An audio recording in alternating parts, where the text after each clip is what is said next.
প্রিয়ানা, আমি দিশা আজ আপনাদের সাথে নিরামিষ ঘুগনি রেসিপি শেয়ার করতে চলেছি। প্রথমে আমি আদা, কাঁচা লঙ্কা, টমেটো, মশলা আর ঘুগনি, একটা আলু নিয়ে নিয়েছি। প্রথমে ছোট করে রাখা আলুটাকে আমি কেটে কড়াইতে সাদা তেল গরম করে, এখানে আপনার চাইলে সর্ষের তেলও ব্যবহার করতে পারবেন, আমি সাদা তেলে রান্নাটা করছি। তো কেটে রাখা আলুগুলি দিয়ে ভালোভাবে ভেজে নেব।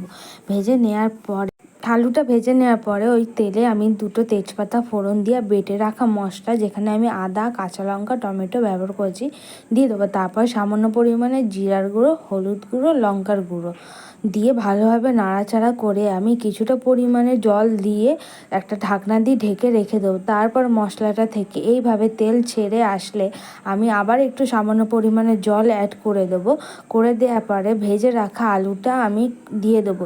দেওয়ার পরে সিদ্ধ করা ঘুগনিটা, যেটা আমি আদা, দারচিনি, লবঙ্গ, এলাচ দিয়ে সিদ্ধ করেছিলাম, সে ঘুগনিটা আমি কড়াইতে দিয়ে ভালোভাবে মশলার সাথে কিছুক্ষণ কষিয়ে নেব। কষিয়ে নেওয়ার পরে আমি ওর মধ্যে কিছুটা পরিমাণে জল ঢেলে ভালোভাবে ফুটিয়ে নিলে তৈরি হয়ে যাবে আমাদের নিরামিষ ঘুগনি। অবশ্যই জানাবেন কিন্তু কেমন হয়েছে।